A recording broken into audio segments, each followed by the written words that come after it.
अस्सलाम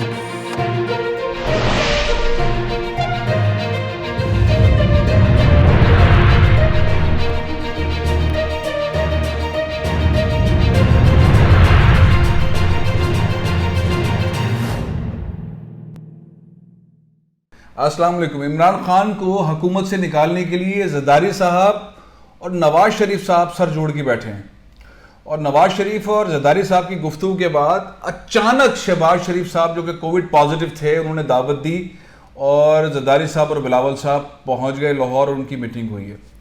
point simple सा ये है कि पैसे आप लगाएं और हम लगाएं, काफ लीग को भी खरीदना है, GDA को भी खरीदना है और MQM को भी खरीदना है। इमरान को इस तरह पार्लियामेंट से फारिग करना है और ये सब कुछ 2 महीने के अंदर करना है। इस दौरान आप भी अपना मार्च 23 मार्च को निकालें, हम भी 27 फरवरी को निकालते हैं और इस तरह से लेकर चलते हैं। पैसा बहुत है, खरीदो और फारिग करो। अब मोटी मोटी बातें ये हैं कि एस्टैब्लिशमेंट ने थका दिया है दोनों पार्टियों को।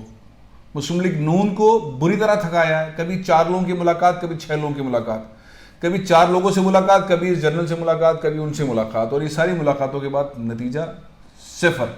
इसी तरीके से जो इस्टेब्लिशमेंट के पार्टी मजबूत तरीन पार्टी साबित हुई वो पाकिस्तान पीपल्स पार्टी है। अभी आपने सेनेट के अंदर देखा, गिलानी साहब तशरीफ नहीं लाए और 1 वोट से सेनेट के अंदर हुकूमत जीत गई, जस्ट 1 वोट से। तो मजबूरी तौर पर सूरत हाल देखिए, दोनों पार्टीज ट्रैक 2 के ऊपर, ट्रैक 3 के ऊपर इस्टेब्लिशमेंट के साथ कनेक्टेड हैं, हुकूमत में आना चाहती हैं। कैंडिडेट है नहीं, कैंडिडेट जो है वो बहुत सख्त बीमार है, चलने फिरने का मसला है। अल्लाह ताला उनको सेहत दे दोनों कैंडिडेट्स को।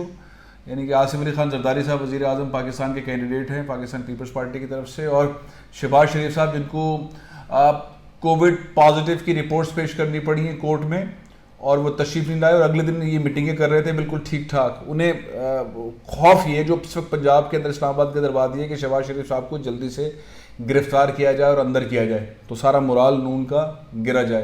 पाकिस्तान पीपल्स पार्टी तारीख पे तारीख कोर्ट के अंदर चक्कर लगा रही है, टॉप लीडरशिप। इमरान खान साहब एक नए विजन के साथ, इस्टेब्लिशमेंट और हुकूमत के एक नए विजन के साथ IMF को टाटा करें और चीन की इन्वेस्टमेंट लेकर आएँ, इस वाले सिनेरियो के अंदर लगे हुए हैं और इस्टेब्लिशमेंट बहुत हैप्पी है। कश्मीर डे के मौके पर जहाँ रैलियाँ निकल रही थी, जहाँ पे सारी दुनिया के अंदर पाकिस्तानी कश्मीरियों के साथ खड़े एहतजाज कर रहे थे और इंडिया को और मोदी को गालियाँ दे रहे थे, वहाँ हमारी दोनों बड़ी पार्टीज़ ने तय किया कि हम कश्मीर पे कोई जुलूस नहीं निकालेंगे, हम खिताब नहीं करेंगे, हम बात नहीं करेंगे, लेकिन हम आपस में बैठ के गपशप लगाएंगे। संजीदगी नोट कर ली आप लोगों ने भी, सारी कौम ने भी, सारी दुनिया ने भी।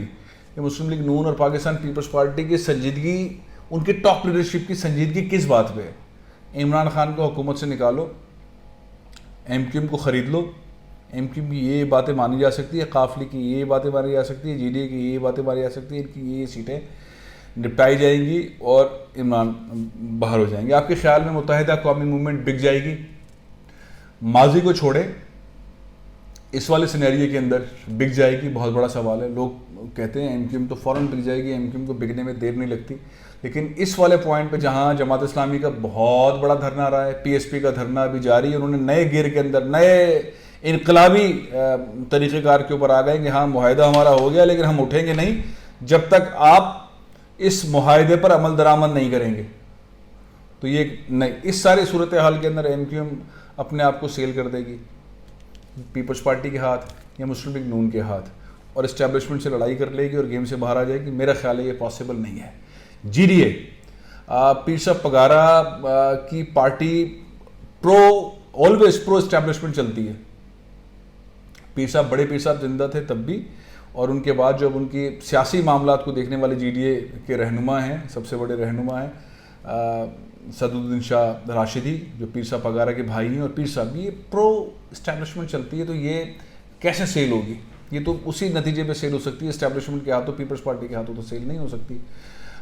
उस सिस्टम के खिलाफ है। लेकिन बहरहाल नई आने वाले इलेक्शंस के अंदर सीटों की लेन देन के ऊपर मामला हो सकता है कि इतनी सीटें फिक्स कर लें, ये सीट्स हमें मिल जाएं, खैरपुर की, सांगड़ की और कुछ शहरों की हमें सीट्स पक्की मिल जाएं, इतनी MLAs, इतने MP तो इतने सेनेटर, तो शायद कोई फैसला हो सकता है, लेकिन फिर भी इस्टेब्लिशमेंट को फेस करना बड़ा मुश्किल होगा जीडीए के लिए।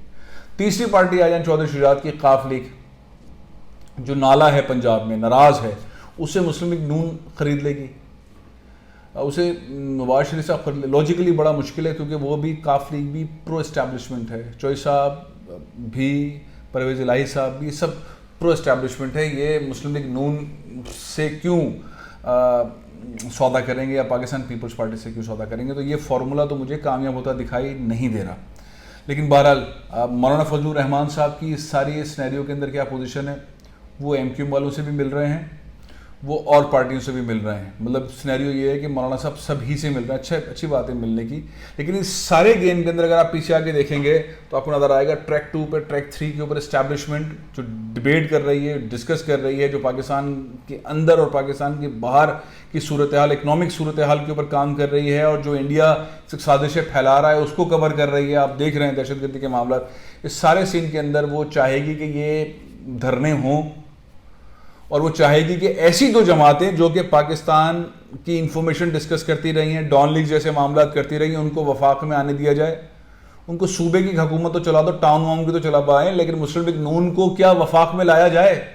मुझे बहुत बड़ा ये एक इम्तिहान नज़र आता है मुस्लिम लीग नून का मुस्तकबिल में कभी वज़ीर आज़म की नशिस्त पे आना, क्योंकि जिस तरीके से वो मोदी को अपने सीक्रेट्स राज जो हैं मुल्क के डिस्कस करते रहे, और जिस तरह का विजन मुस्लिम लीग नून रखती है हिंदुस्तान और उसकी क़यादत के साथ, जिस तरह मोदी को अपने घर बुलाते रहे बगैर वीज़ा के, मोदी जैसे और उसकी सब्सिडरीज जो हैं उनके साथ बिजनेस करते रहे हैं, मुस्लिम लीग नून, मैं सच्ची बात कह रहा हूं, मुझे कभी मुस्तकबिल में प्राइम मिनिस्टर वाली सीट पर नजर नहीं आती।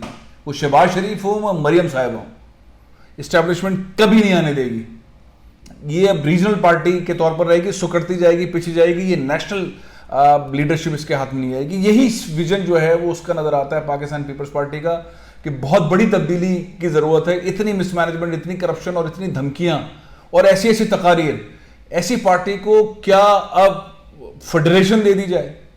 ये भी बहुत बड़ा मामला है। यही दो चीजें जिसकी वजह से एडवांटेज इमरान खान साहब को मिल रहा है कि वो एक नेशनलिस्ट, एक ऑनेस्ट और ये वाला एक परसेप्शन हासिल कर चुके हैं, और बाकी चीज़ों के ऊपर एस्टेब्लिशमेंट ये इमरान ये समझते हैं या कौम ये समझती है कि उन्होंने डिलीवर किया है। महंगाई पाकिस्तान के बहुत खतरनाक मसले हैं, करप्शन, मिसमैनेजमेंट बहुत खतरनाक मसले हैं जिसमें इमरान कुछ नहीं कर सके, और वो ब्लेम देते हैं पिछली वाली गवर्नमेंट्स को, और फिर महंगाई वाला मामला लेते हैं और उसके बाद उस चले जाते हैं सारी दुनिया के अंदर है तो यहाँ कोई मामला नहीं। तो एस्टैब्लिशमेंट बहुत कंफर्टेबल है कि एंटी स्टेट कोई हरकत नहीं होगी, इंडिया के साथ कोई सौदेबाजी नहीं होगी, किकबैक कोई नहीं होगा, सीपैक के अंदर कोई किकबैक नहीं होगा, स्टेट टू स्टेट बिजनेस होगा, कंपनीज टू कंपनीज बिजनेस होगा। ऐसा नहीं होगा पाकिस्तानी स्टेट ने चाइनीज किसी कंपनी से एग्रीमेंट कर लिया, और जो माजी में हुए हैं, जिसकी वजह से सीपैक के अंदर बड़ी खलबली मची हुई और एबनॉर्मल किस्म के एग्रीमेंट्स हुए। 100 रुपए की चीज़ 500 रुपए की डन कर ली, और मुमलिकत इस्लामिया पाकिस्तान, जमहूरिया पाकिस्तान ने जो है वो दस्तखत कर दिए कंपनी के साथ। पाकिस्तान की किसी कंपनी ने किसी दूसरी कंपनी के साथ दस्तखत करना था, लेकिन एबनॉर्मल किस्म के किकबैक्स हुए। तो ये दोनों पार्टियां वफाक में आना बहुत मुश्किल है, मुझे बहुत मुश्किल नज़र आती है। इस्टेब्लिशमेंट करीब लेकर आती है, फिर इनको जज करती है, फिर डिस्कस करती है, और फिर उसके बाद कहती है रिस्क है, और फिर छोड़ देती है। और फिर ये आपस में एक दूसरे को गालन गलोच बदतमीजी करने के बाद, एक दूसरे के खिलाफ तकरीर करने के बाद फिर आके दोबारा बैठ जाते हैं कि हमारे साथ सौदा हो गया था, मीटिंग हो गई थी, बात हो गई थी, लेकिन वो ट्रस्ट नहीं कर रहे तो चलो आओ दोबारा आके बैठ जाते हैं। ये हुआ इस मुलाकात के अंदर, ये हो रहा है। ये ट्रस्ट डेफिसिट जो है वो परफॉर्मेंस चाहते हैं कि एस्टैब्लिशमेंट चाहती है कि इन पार्टीज को रोल दिया जाए, लेकिन इनका रोल जो है वो नोट बचाओ तहरीक से आगे कुछ नहीं चल रहा, और ये किस नोटों के चक्कर में कोई भी फैसला, कोई भी ऐसी चीज़ किसी भी पार्टी के साथ कर सकते हैं। तो पाकिस्तान से बाहर भी कर सकते हैं, पाकिस्तान के अंदर भी कर सकते हैं, ऐसे एग्रीमेंट भी कर सकते हैं, और माजी में इस तरह की बहुत सारी चीज़ें। इसके बावजूद कि मोहतरमा बेनज़ीर भुट्टो की बहुत बड़ी कुर्बानी है, पाकिस्तान पीपल्स पार्टी बहुत ही ज़बरदस्त और बड़ी वर्कर पार्टी है, डिलीवर नहीं कर पा रही, करप्शन है, ये है वो है, बहुत सारी चीज़ें, लेकिन उसके लिए नेशनल लीडरशिप क्रिएट करके और हुकूमत में आना अब उतना आसान नहीं है, उतना आसान नहीं है। मेरे जो सर्कल्स हैं जो इस तरह के मामलों को देखते हैं, उनके पास इन सवाल के जवाब नहीं है, रिस्क है। यही रिस्क मुस्लिम लीग नून के लिए कि उनको वफाक में हुकूमत दी जाए और वो फिर हुकूमत चलाएं, ये बड़े रिस्क हैं दोनों पार्टीज़ के लिए, और ये एडवांटेज इमरान खान को हासिल हो रहा है। तभी लोग कह रहे हैं, कैलकुलेट कर रहे हैं कि अगली लीडरशिप अगला सिनेरियो भी इन लोगों की, इन चीज़ों की वजह से इमरान की साइड पर जा रहा है। मुझे कहीं पर भी दूर दूर तक हुकूमत जाती दिखाई नहीं दे रही। मार्च 1 हो या 100 हो, हुकूमत जाती दिखाई नहीं। एक प्रेशर था जो बिल्डअप हो गया था, जो मुआहिदा कर लिया था हुकूमत ने तालिबान के साथ, और फिर इस पर शराबा चिल्लाना शुरू हो गया था कि तालिबान के साथ कैसे मुआहिदा हुआ। वो मुआहिदा खुद ख़त्म हो गया खुरासानी के मर्डर के बाद, जो पाकिस्तान में खुरासानी TTP का रहनुमा उसको कत्ल किया, उसकी हलाकत के बाद, और अब TTP पाकिस्तान के अंदर हमले कर रही है और पाक फौज उसके जवाब दे रही है। तो वो मैच ऑन है, ज़्यादा देर TTP रुक नहीं पाएगी, ज़्यादा दाइश जो है रुक नहीं पाएगी, क्योंकि उनकी फ्यूलिंग जो नेटवर्क है वो टूटा हुआ है अफगानिस्तान से। तो बड़ी डेवलपमेंट्स हैं। इस सारे सिनेरियो के अंदर इमरान को हिलाने वाला इन दोनों पार्टीज़ की पॉलिसीज़ की वजह से कोई नहीं है, और ये एडवांटेज इमरान को मिल रहा है उनकी अच्छी परफॉर्मेंस, आवाम के लिए डिलीवरी वाली परफॉर्मेंस ना होने की वजह से भी। लेकिन जो उनको इंटरनेशनल असाइनमेंट्स मिले थे उसमें से 100 में से 100 मार्क्स इमरान खान ले चुके हैं, इसलिए कंफर्टेबल है इस्टेब्लिशमेंट कि इमरान को ही कंटिन्यू करो। तो इन मुलाकातों का कोई बड़ा फ़ायदा नहीं है। सिनेरियो बहुत ही क्लियर है, अग्री भी कर सकते हैं, डिसएग्री भी कर सकते हैं, लेकिन फ्यूचर में कोई इलेक्शन करीब नज़र नहीं आ रहा, बिल्कुल भी नहीं। वो पार्टी जो कि एक अपने अपोजिशन के कायजे खिलाफ को जो है वो सेनेट के अंदर जमा ना कर सके और वो एक वोट से हार जाए, तो आप अंदाज़ा लगा लीजिए कि पीपल्स पार्टी कितना करीब चल रही है इस्टेब्लिशमेंट के, और नून लीग किस तरह करीब चल रही है। लेकिन ये सारी कुर्बत जो है वो एक B- कैटेगरी की है। ये B+, A और A+ वाली कैटेगरी की रैंकिंग के लिए ये दो पार्टीज़ को बहुत मेहनत करनी है। फिलहाल फेडरेशन के हाथ में आने वाली नहीं है, इनके पास कोई हुकूमत वफाक में आने वाली नहीं है। प्रोग्राम में ख़त्म कर रहा हूँ, कल फिर हाजिर होऊंगा, इजाज़त दीजिए। पाकिस्तान जिंदाबाद।